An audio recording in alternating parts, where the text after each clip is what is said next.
Greetings, Race community. Brent coming in live with today's guest, Jay Kahn, Vice President of Advancement and Foundation President at Georgia State University. Welcome, Jay. Hey, thanks, Brent. Happy to be here.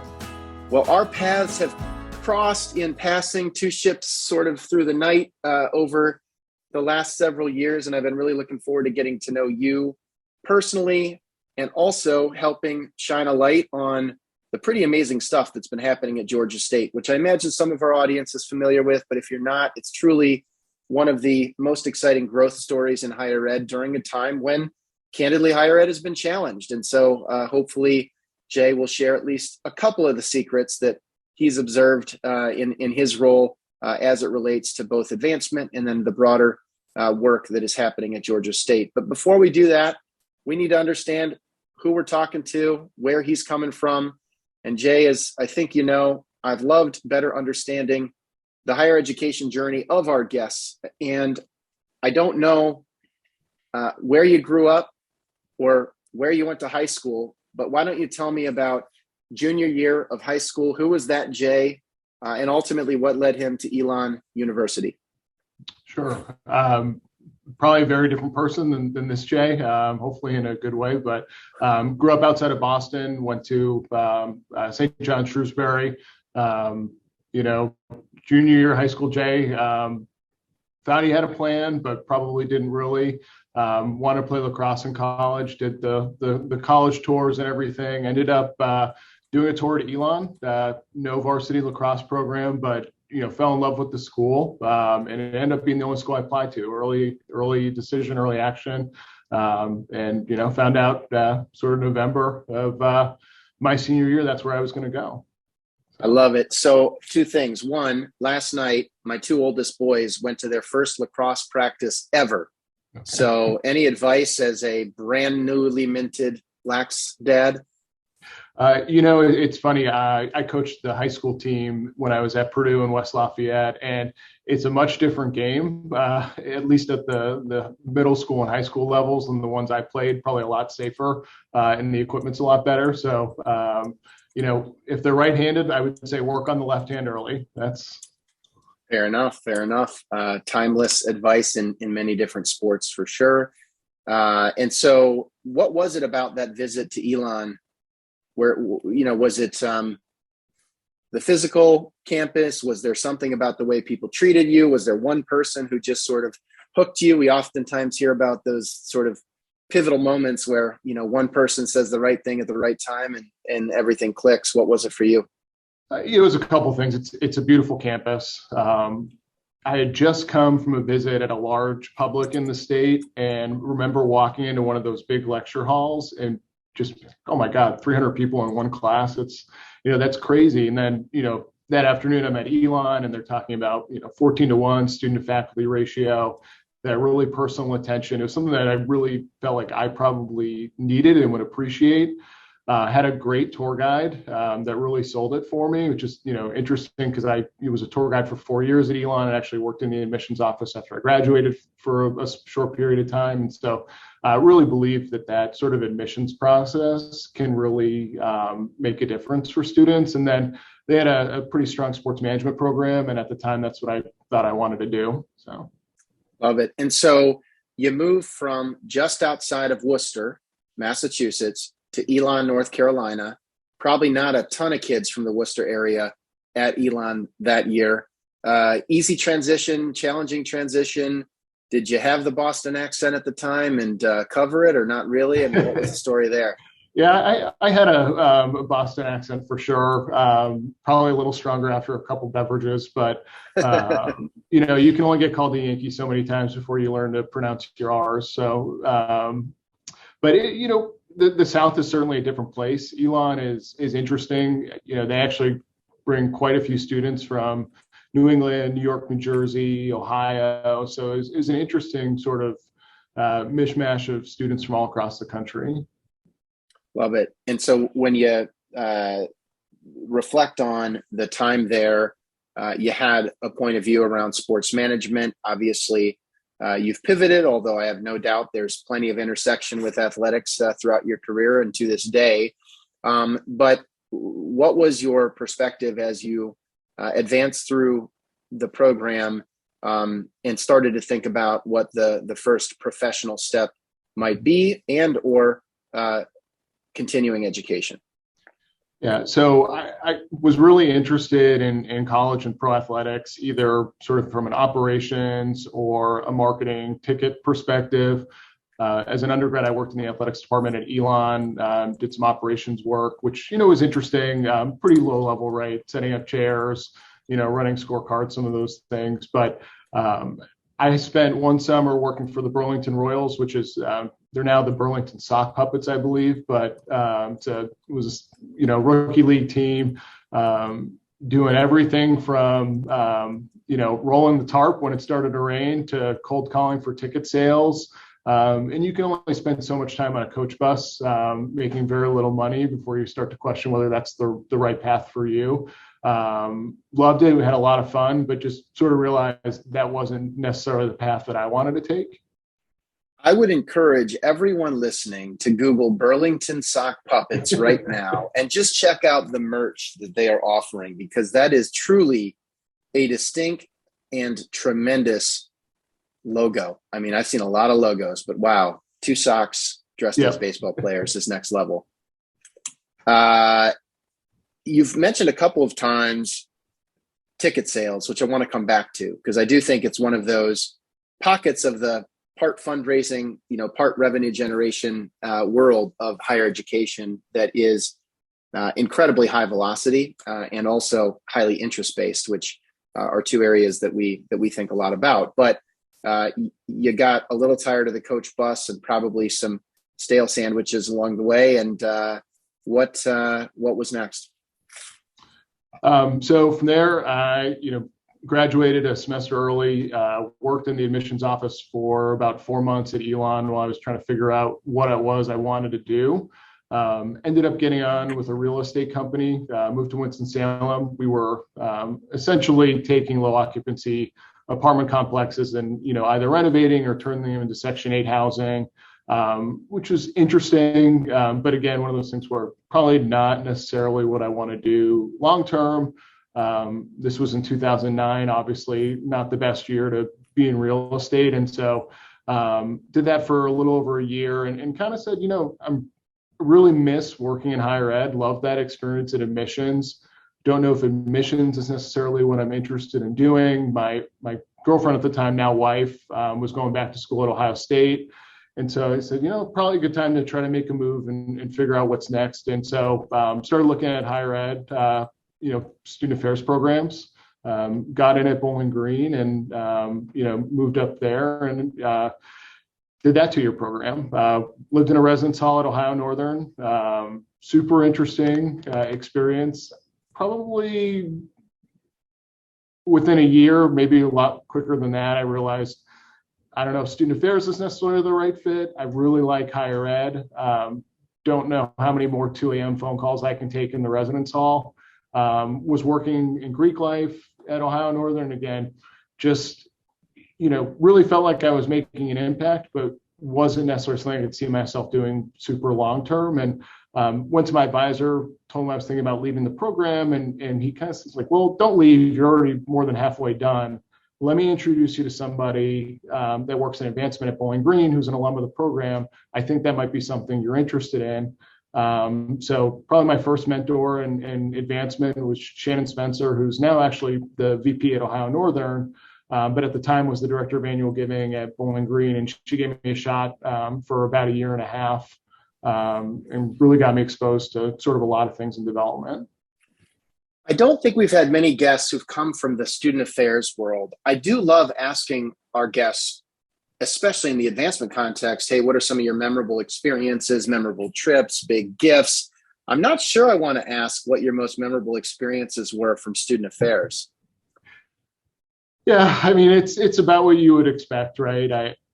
But I think it's interesting because there's a lot of transferables, I think, from student affairs to development, right? In a lot of ways, it's a psychology or counseling degree in many aspects, right? There's this idea that you learn really early in your student affairs curriculum, Arthur Chickering, challenge and support, right? And I mean, I feel like I apply that when I'm working with the gift officers, when I'm working with donors, right? Helping them really think critically about what it is they're trying to accomplish, and how do you sort of help them get out of their comfort zone a little bit to get to that goal.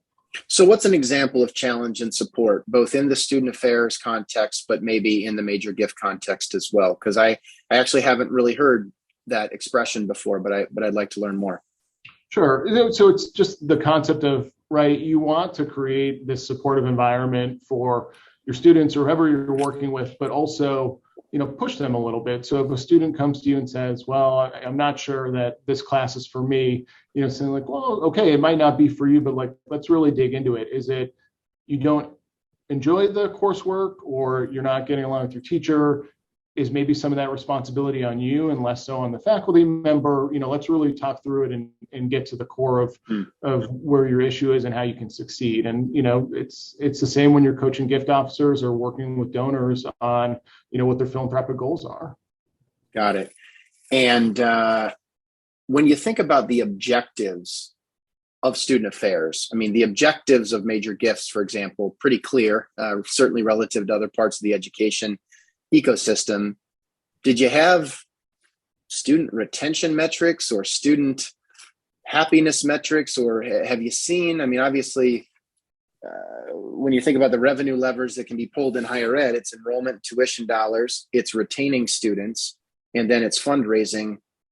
I'm not sure if in that role you would have had exposure to all of that, but what are kind of the big KPIs or metrics that maybe might be linked to student affairs, just for folks who don't have as much familiarity? Yeah, I'm going to consider myself very much a novice in the world of student affairs. I did the work as a GA and have the 2-year degree, but there's folks that have dedicated their whole lives to that and really eat and breathe in. And I don't necessarily want to venture into their world Fair. too much, but I will say, it's been really interesting here at Georgia State.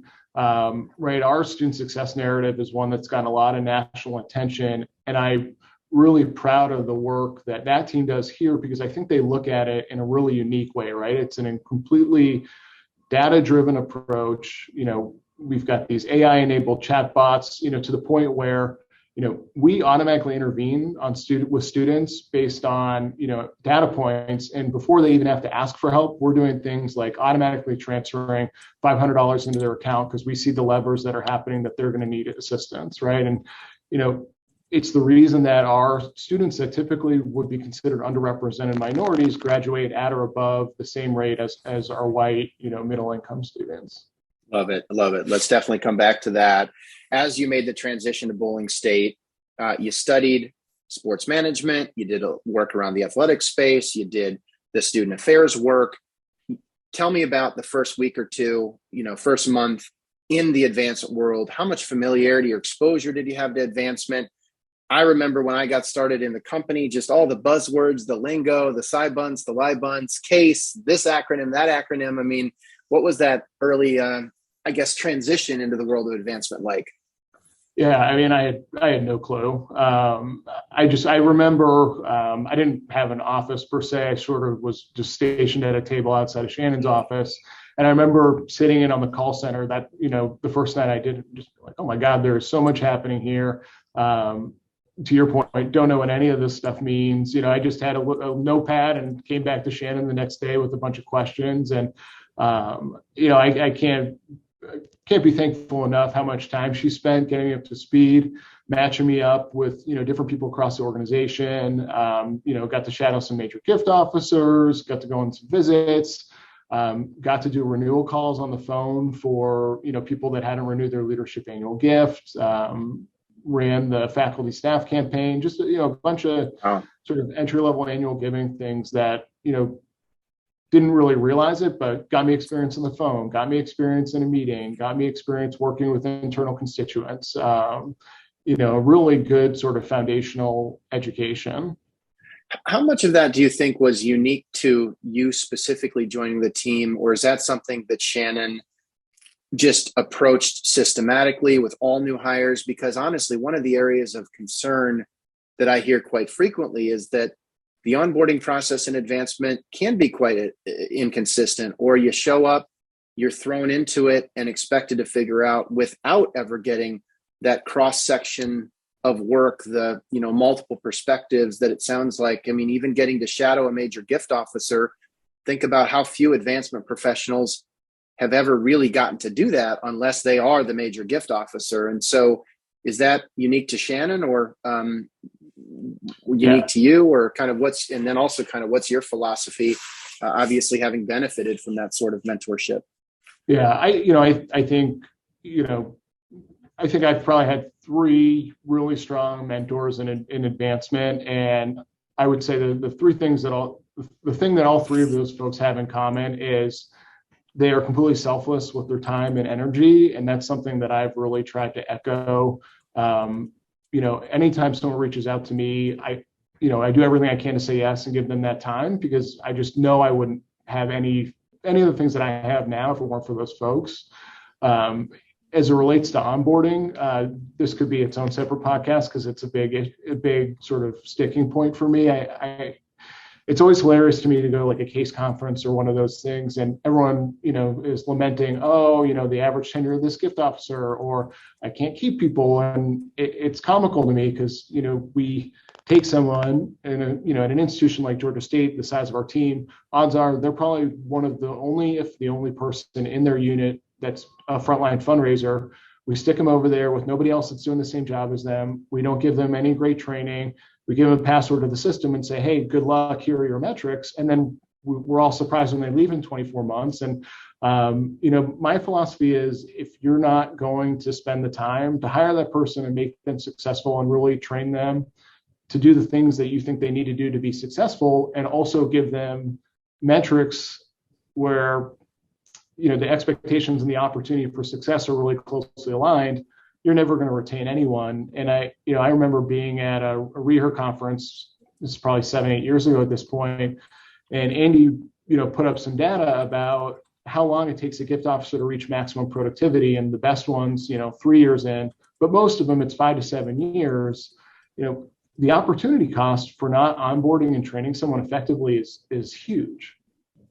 Yeah, I mean, look, it's no different than working hard to retain students, instrumenting things, identifying the signals, triggering intervention in an automated way.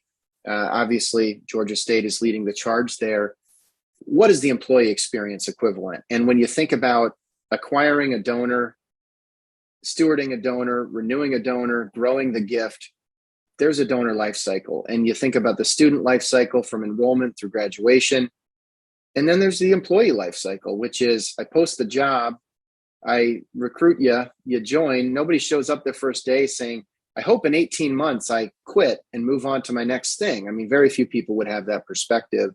And so where is it along the journey where we actually have levers we could pull that would lead to stronger staff retention, the same way that $500 deposit might be the make or break difference for the student? Yeah, I think there's opportunities across the whole way, right? Now, I joined Georgia State in the middle of COVID, so it was a little bit of a wonky time, but I had a tremendously difficult time with the paperwork and getting things processed. And I actually didn't get paid on schedule for my first paycheck. And, mistakes happen. It is what it is. But, and I don't have an ego in it, but if that's what the experience I'm having, what's a assistant director of development getting? And so, sort of from day one, I said, let's inventory all the processes for just hiring, right? The X's and O's of this. And we made some changes, and I think it's vastly improved. I've got a great AVP who's got a working group across our organization that's working on onboarding plans. So every employee coming in with a 30, 60, 90-day plan, right at bare minimum, how are we getting them on board the first 3 months? I think there's a tremendous opportunity here and in a lot of places I've been for job pathing, right? And so that's what we're working on with our HR team now, which is, especially if you're a gift officer, right? If you come in as an assistant director of development, here are the expectations. And if you do these things, you will become a DOD within 2 years, and this is what your salary will be, right? Let's put it on the table. Here's where we expect you to get, both from a numbers and a competency standpoint. And, one of the things that you asked on the pre-questionnaire was, if you could wave your magic wand, I think the metrics is a big part of sort of talent development and retention. You know, I don't want it to be a punitive tool. It should be something that enables us to have a coaching conversation. We got rid of our visit metric and a lot of other things that I think are a little archaic. And we also have a set of 9 core competencies that we've integrated into that. So we came up with those collaboratively, right? Talking about, what are our spouse values? How does that look in action? And, how do we integrate that into metrics? And I think it's been really impactful for our team. I love that. And it's interesting when you talk about the onboarding experience. We've actually recently started, we've used this tool, but they've got a feature around onboarding where it's essentially like employee NPS around the onboarding experience. On a scale of 1 to 10, how would you rate your onboarding thus far at the 30, 60, 90? And as a point of reference, in 2017, which was the first time we asked that question, we had a 6.7 as an organization, which is not great on the 1 to 10 scale. I mean, not horrible, but not great. And I now have the ability every single month as we onboard people to see how that metric moves. And we've been operating in the 8s throughout 2021. And then in the last most recent survey, we're actually at a 10 out of 10 for the first time ever. And so it's a super simple survey. It's basically the 1 to 10 scale, but then also an opportunity for some free text commentary so that they can provide feedback about what was unclear. Hey, I didn't really understand. I got invited to email and Slack and all these things, but nobody really walked me through how to use them. And so it's just been a really good way to sort of instrument and get a handle on, in general, how are we doing, but then within specific lanes, what are the friction areas? And even by team, are certain managers doing a better job effectively onboarding their staff? And so I think that's an example where we can sometimes probably overthink the metrics. I mean, this is about as simple as it gets, yet we were never doing it. I imagine, a lot of other organizations still aren't really looking at that employee onboarding experience in the same way. Yeah. Well, I think from the outside looking in, I think one of the things that seems like you all do really well is create this culture of, everyone is part of this family, this one company, regardless of what your individual function is. And that's something that we've talked about internally here. If you're in gift processing, or if you're, a gift officer who's out in your college, do you feel like you're a member of this advancement organization? Do you understand how the work that you're doing, ultimately rolls up and drives that big number? And I think that's something that's really important for a successful shop. Yeah, I mean, it's easy to recognize the gift officer that closes the big gift. How do you recognize the gift what's the equivalent outperformance in gift processing, or the equivalent outperformance, going above and beyond in research, for example? And it might be, frankly, it's just maybe more subjective. It could be about attitude or work ethic or, positivity, enthusiasm, or something more, tactical. But in any organization, we tend to celebrate the revenue. And how do you think about spreading recognition throughout the org? Yeah, and that's where we use the competencies pretty heavily, right? For example, we've got a competency for technical fundraising excellence. And, at first glance, maybe that feels like it only fits with the major gift officer. But, if the person that's writing the gift agreement, can't reconcile what the donor wants and get that, adequately portrayed in the language, that donor is going to have a bad experience, right? And so everyone touches it in their own way, but everyone needs to have some buy-in into that process. Love it. So you're working under Shannon at Bowling Green, your Bowling Green State University. You're really drinking from the fire hose that is, the early period in advancement. Were there any moments along the way in that first job where you started to think, wow, like, I love this, or I could really see myself, like, sports management wasn't really it, student affairs wasn't really it, this might be it? And maybe that aha didn't happen just yet, but I'm kind of curious, as you then transitioned to Ohio University, what your outlook was on advancement as a career path. Yeah, I think at Bowling Green, and when I was working at Bowling Green, I was still also working at Ohio Northern. So, I mean, I was doing sort of double duty, and it was a lot, right? And I remember when I would get to show up at Bowling Green, regardless of how tired I was from working the other job and being in grad school, I was always super excited. So I think that is one of those things for me. But getting to make the sort of renewal calls and getting someone to commit to a $1,000 gift, right, after getting hung up on 5, 6, 7, 10 times in a row, there's no better feeling, right? No better feeling, and you later learn there's no better feeling than closing a great major gift and some of these other things. And so for me, I was like, that's a great feeling. I want to chase that. And I remember having a conversation with Shannon, right, about, I think annual giving is great, but I want to be a major gift officer. And, what's that look like? How do I get there? Right. And she knew someone at Ohio, sent my, name and resume along, got an interview to be a leadership annual gift officer there. And right. So again, it's this connection of someone that's giving sort of freely of their network and time to help you out, and got me in a great place at OU. But also let you go. I mean, it had to be hard for Shannon to sort of say, sure, I'll go out of my way to, in a sector where retention is an issue, and finding a strong up and comer is hard. I'm sure it wasn't easy for her to sort of let you fly out of the nest there, but it obviously was pivotal that you had that opportunity. Oh, for sure. And again, something that I try to do for people, right? It's obvious to us as managers. I'm sure you see the same thing, right? When you just know you don't have that next thing for someone, whether it's a budget issue or they're just in a terminal role, and it's really painful in a lot of ways. But if it's that person's usually given you a lot, right? And I always try to appreciate that, and I'll never fault someone for making the best decision for them or their family. I've said that countless times to people.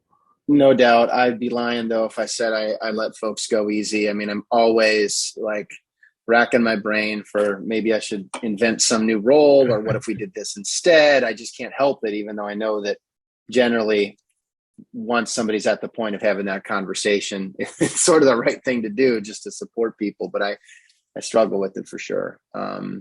When you got to Ohio U, just give me a sense of that progression. It looks like you had an opportunity pretty much every year to get promoted, which had to feel pretty good, kind of constant opportunity to grow and advance, still relatively early in your career. What was the leadership dynamic there? Was there a Shannon equivalent for you, or how did you build such momentum there?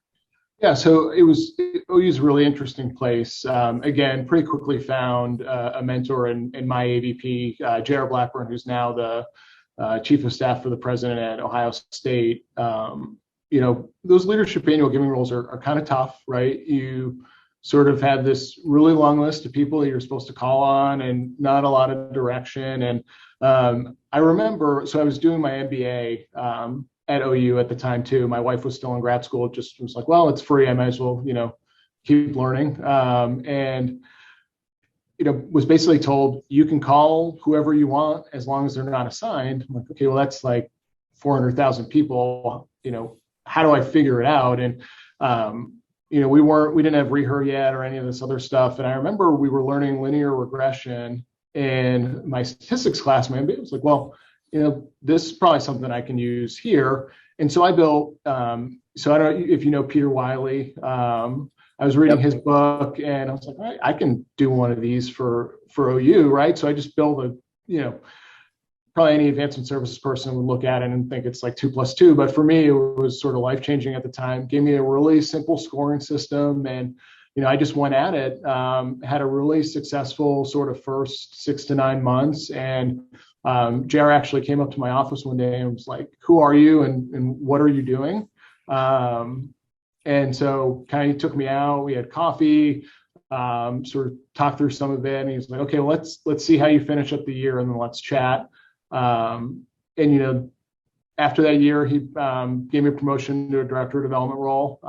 Basically was like, let's give you some better prospects and see if, this thing can continue to work. And it did. And, I remember I went to him once and I, scared of my mind and never really asked for anything at work, and, sort of pitched the idea of like, look, I think we can scale this. I think centralized gift officers rather than putting people in the units is the right move here based on what our prospect base and our pipeline looks like. And he's like, we'll give it a shot. He gave me 2 people. By the time I left OU, that had scaled pretty largely. And we had a lot of success using some different regional models. And, a really important lesson for me from JR, right? In that he didn't have to listen to me. I was nobody in that organization, and it made sense to him. He's like, well, let's try it. If it doesn't work, we won't do it anymore. But he really empowered people to try different stuff, to bring ideas to the table. And I just think that's awesome, right? I've tried to do that every place I go. Very few people actually take me up on it. But that's the number one piece of advice that I always give people when they ask, right? Which is, think of something different, pitch it, try to be agile, but don't be afraid to try something new, and talk to your supervisor about it. I love that. I mean, what a great boost of confidence that must have given you as well, that he gave you a chance to sort of take a risk, but really a pragmatic risk. It wasn't a total flyer. It was rooted in your experience and some of the data, I'm sure. I am curious to know what you think. What were the metrics that stood out that would have caused him to swing by your office that day and say, who are you? I mean, what was the before and after that he saw in some report that sparked that reaction? It was probably dollars, would be my guess. I've slept since then, but I remember I closed sort of my first 6 months a $500,000 gift from somebody. It's a story as old as time, right? This guy had been giving $1,000 a year for 30 years or whatever it was. And, went and visited with him, thought I was going to talk about our honors program because, and he kind of said, he's like, look, I've been getting honors college solicitations and I always give because that's, it must be what you all need. But I care about the English department. I did my PhD in English there too. We talked about it, and, a couple of visits later, he was doing a $500,000 graduate fellowship named after his graduate advisor that, made a huge impact on him. And again, a great lesson. And, listen to the donor, asking those probing questions, being responsive. And I remember talking through that first gift with him.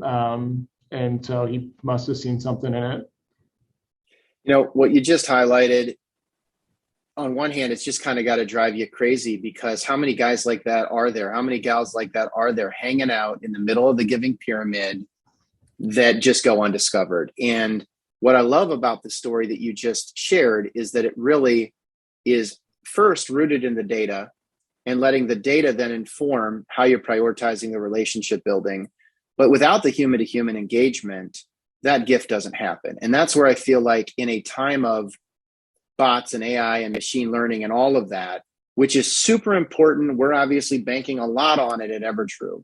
But if you can't leverage all of that work to connect to human beings in what is this ultimately the ultimate discretionary spending that is philanthropy, there's no way that we could have machine learning modeled that guy to $500,000 without that human to human interaction. And I think it's that connection point that I get so excited about, because maybe all the data and the software and the technology can reduce the odds that guys like that go undiscovered in concert with embracing virtual visits and a lot of the things that we talk a lot about that would allow you to get deeper into the giving pyramid sooner at a pace that you could never achieve in an offline sort of physical visit world. Yeah, I mean, I agree with you completely, right? I mean, people talk a lot about the art and science of development, but I mean, it's not rocket science, and nobody's asking you to paint the Sistine Chapel, right? It's just, you got to do the right things to get in the room or on the screen. And then from there, you just have to, exercise, listening and, those right. fundraising muscles to land the plane. So. And look, if you're listening to this and when you hear words like linear regression, you start getting nervous or your heart starts beating fast, Google it, watch a YouTube video. Anybody can learn to do this. No offense, Jay, but you can learn to do it in Excel in a few minutes. And there might be ways that you right now could improve your approach to reactivation of lapsed donors, your approach to that next acquisition campaign, your approach to giving day in a simple Excel formula that you can learn. And it's really neat that you were able to apply the MBA. And I did just want to talk briefly about your experience pursuing the MBA in concert with your day job as a frontline officer at Ohio University.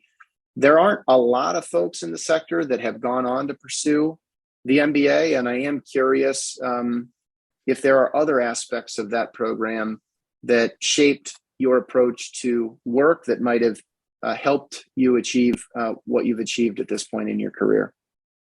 Yeah, it's interesting. I had a great experience in my undergrad from the perspective of getting to be a student leader, getting to really work on myself and sort of some of those competencies, but I was not a great undergraduate student by any means. And, when I got into the graduate program at Bowling Green, I really appreciated it. It was, something I chose to do for myself, really invested in it. And, I felt the same way about the MBA. There were parts of it where I'm like, this probably isn't really applicable to higher education, but it's, as much a way of thinking. And that's something that I've tried to continue carrying on, right? I really enjoy sort of reading about, concepts outside of higher ed and thinking about, is this something that's applicable to the work that we do? And a lot of it stems from sort of that first early experience of taking something from the classroom and applying it to the work that I was doing. Love that. So you ultimately had the opportunity to join Amy Noah at Purdue to help with the Ever True campaign. And tell me a little bit about the highlights at West Lafayette. And what I'm seeing is a recurring theme that you stay pretty busy because on top of the job there, you said you were a football coach. You've got a side hustle in every single role that you've held here. So tell me about what led to that coaching experience, which is actually one of my long-term goals. Yeah. So, it was such an interesting opportunity to join Purdue at that time. So several years earlier, I had actually talked with JR. I think, hey, it might be time for me to sort of look somewhere else. My wife is done with school. We're done with the campaign at Ohio. And I actually have been in a search at Purdue. It just wasn't a good fit. But I'd stayed in touch with a guy named David Lassiter, who's now the president and CEO of the Lafayette Community Foundation. But and when the AVP job opened up, he sent me a note and was like, "Hey, don't know where you're at, but you should look at this." So again, right, making those connections, staying in touch. But when interviewed at West Lafayette, and it's funny. I hope Amy doesn't mind me telling this story, but she called me on a Friday afternoon after I interviewed. It was, one of those timings where you're like, oh, I didn't get this job.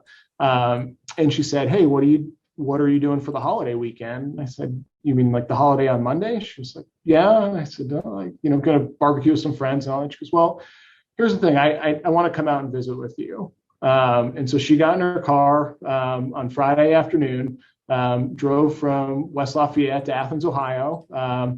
Her and her husband had breakfast with me and my wife. We walked around campus. We just talked. And I remember being like, this is kind of strange, that and I found out later that, her and her husband went out to dinner the night before and they were asking about me. It's a small town. And, but she, and, ultimately hired me. And I remember she told me pretty early on, and you've talked to Amy, so this isn't anything new, but basically like, she just looked me dead in the eye and was like, look, I took a big chance on you. You're young for this role. Don't F it up. And that's not exactly what she said, but it was pretty close. I think that's challenge and support. Yeah. Yeah. And look, Amy is one of the finest managers and people. There's not a lot of people that care about her folks the way she does. But expectations are always clear. And you better meet them. And it was, a great experience for me. I had a really big team, got the opportunity to do a bunch of things that I hadn't necessarily done before, in a really big institution, which was a really interesting, learning opportunity, and a really large R1, which I hadn't worked at before. Yeah, I mean, one of my favorite memories on our entrepreneurial journey, and really a milestone, was when Amy and team invited me to present at the Big Ten Development Conference, which Purdue hosted. And it was such an exciting moment, and just so neat to see truly how collaborative and connected. I mean, this is a collaborative sector, but to see the way that the Big Ten peers really worked together was amazing. I mean, they were friends, they were colleagues, they were mentors. I mean, it was really, really eye-opening to see that level of connectivity.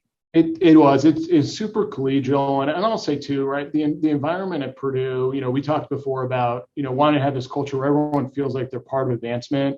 Amy did such a good job of creating that, right? I mean, that example I shared with Purdue, right? It was always, what's your idea? How can we do it? Let's try it. Let's pivot. We were always trying new things.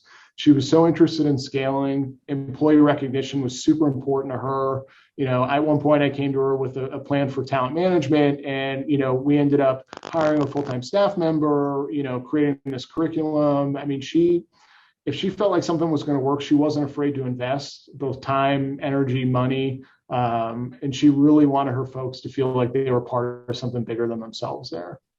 Very cool. One of my favorite stories ever shared on the podcast is when Amy told me about a unique gift when a guy showed up with horses in a trailer in front of the Purdue Research Foundation, wanting to, I guess, drop off these horses.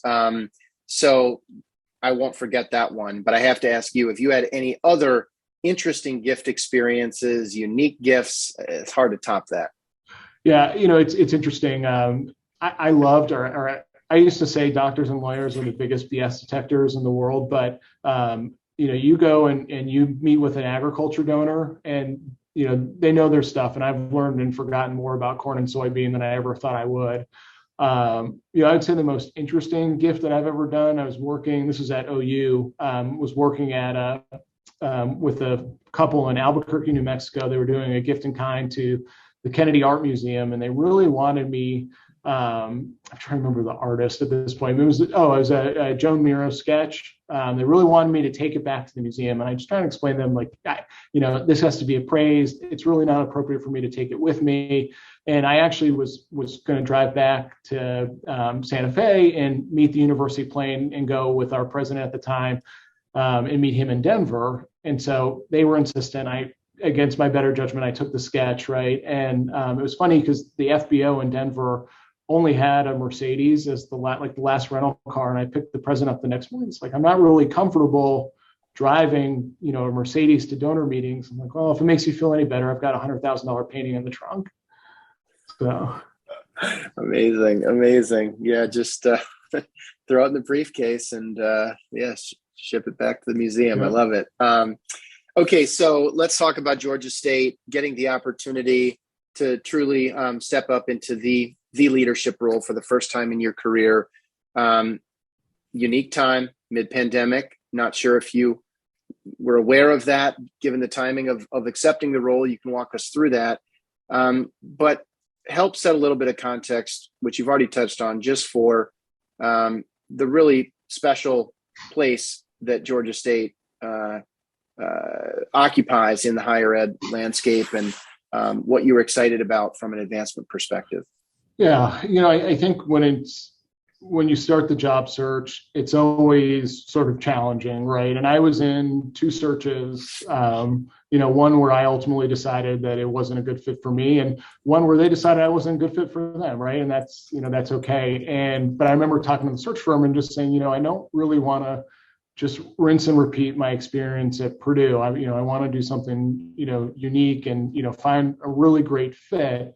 And they were like, you need to talk to Mark Becker at Georgia State. And I, to be honest, had never really heard of Georgia State before. And started reading, I'm like, oh my God, this place is unbelievable. It's the largest institution in the state of Georgia. It's grown so fast. It's a research one, the student success message, the diverse student body. I mean, we basically are downtown Atlanta in a lot of ways. Really neat urban campus in a major city, which was a nice change of pace from West Lafayette, right? And you know, did the screening, did the airport interview, was scheduled to do the couple days on campus, and then got the call on March 13th from the search firm. Hey, the whole world's shutting down.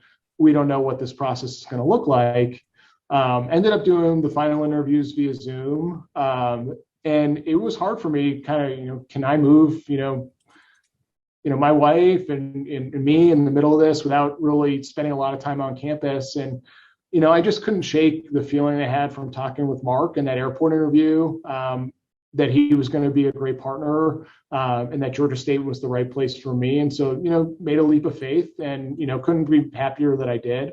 Didn't expect that President Becker was going to announce that he was leaving after a few months, but we've had the presidential transition, and I don't think we've missed a beat with President Blake. So, I love it. It's a total coincidence, but we've been over-indexed with Georgia State alumni at Evertrue. I don't know if my colleagues have mentioned that to you, but we've got roughly 6% of our staff attended Georgia State, and we've got folks in sales and some of our program management, one of our software engineers.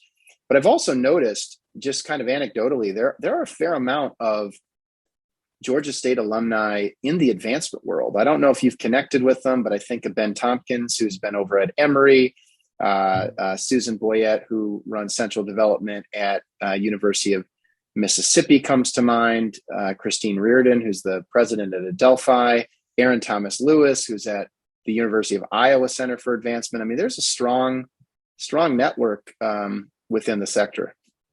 Yeah, I think a lot of it is the experience that students have at Georgia State. I have an unbelievable amount of donor meetings where I just get in the car and I just am blown away by the impact and experience and higher ed can have on somebody's life. I mean, there's almost two Georgia States. I mean, there's the Georgia State that's, that it is now and has been sort of for 10, 15 years, where we've had a residential experience for students. We still have a lot of commuters, but it's becoming more of a traditional undergraduate experience, at least. But people that graduated 20, 30 years ago, those folks that really are our major gift donors, right? Most of them went at night, part-time, they were working, they had young families, and Georgia State gave them this opportunity that they just weren't going to get anywhere else. I mean, I had a breakfast with someone a few weeks ago, right? First generation American, first generation college student, was working as a bank teller and going to class in between shifts. And he's super successful in real estate finance now. And, credits a lot of that to Georgia State for giving him a chance. And it's a story I hear every day. It's super energizing. And again, you think about, I think about my student affairs background, and it's sort of this perfect confluence of, what you cared about and why you made that initial decision to get into that role to, really be able to impact students in a different way through fundraising. I love it. And one of the really neat things about Georgia State is if you Google or if you look up strategic.gsu.edu, you can see this strategic plan that is just very crystal clear, and student success has gotten a lot of attention. There's other ones as well, but being able to improve graduation rates while seeing an 80% increase in the number of Pell eligible students that have been enrolled is pretty remarkable. And it must make it, as a fundraiser at Georgia State, you must feel a high level of confidence that the product that you're selling, if I can call it that the mission you're selling is a winning mission. And, what is it like to sort of, in the spirit of challenge and support, I mean, being able to challenge the donors and have that sort of evidence where you're not making the ask from a position of weakness or a position of even maintenance, but really from a position of growth in a sector that hasn't had a lot of stories like that in recent years. Yeah, I think it's interesting. I used to talk about, I think I can fundraise anywhere, right? But I'll tell you, when you really believe in the mission and get energized by it, the work is a lot easier. I remember, so Tim Rennick is, the director of our new National Institute for Student Success, where we're helping other institutions learn, the lessons and use the tools that we use to do that here. But the first time I heard Tim Rennick talk, I was ready to take out my checkbook, right? And my wife and I endowed a student success scholarship here because we believe in it, right? And so I think that makes it easy. But and while we are at a position of strength, we also, our endowment is pretty small for an institution of our size and scale, especially given the unmet need that our students have. Our endowment dollars per student is something I look at and talk about a lot. It's pretty low compared to other large urban universities. And then I think we have so much opportunity beyond student success here, right? We are, an R1. Yes, we're in the, Georgia Tech's backyard, but, from a perspective of research, life sciences, computer science, we're super strong. We've got one of the only BSL-4 labs in the entire country in an academic setting, right? That Merck drug, the little red pill you saw everywhere, we were one of 8 institutions that did the clinical testing on that. There's a lot of hidden gems outside of student success at Georgia State too. Love it. And so you've recently gone through a presidential transition. You've welcomed Dr. Brian Blake to the team. Tell me about where you're at here in the fall of 2021 with new leadership, with sort of the next chapter of growth here, in addition to student success, but also more broadly. And what does that mean for advancement? I know that you're hiring right now. We've got a lot of folks that are listening to this, and what should they know about the opportunity at Georgia State in general and within advancement specifically? Yeah, I think the big message is we're growing, right? We had a record year last year. We're on that pace again this year. We're trying to be innovative. We've reallocated a lot of staffing dollars to increase ROI across the organization, and we're finishing up our internal readiness study to get ready to launch our next capital campaign. President Blake has some really big visions for the institution. Around as much as you can know about an institution in the first 3-4 months, he's making quick work of it. I think Brian and I have spent more time together than I have with my own wife in the last few months, but we're growing. We're going to continue to raise more money, and the mission of this institution is one that's really important. And if you care about student success, large research enterprise, economic development. The foundation owns 64 acres downtown that we're developing in partnership with Carter. It's a growing and thriving and quickly evolving institution with really big goals. Tell us about your hiring plans and advancement. Yeah, so waiting on this internal readiness study, I have a pretty good idea of what it's going to say. We need major gift officers, but we also need what I would call strategic support staff, whether that's, prospect development folks, administrative support, people in the foundation. If you look at our benchmarks, for every frontline fundraiser, we have 0.1 strategic support folks. If you look at our benchmarking, we're understaffed by a magnitude of 5 to meet our lowest performing peer.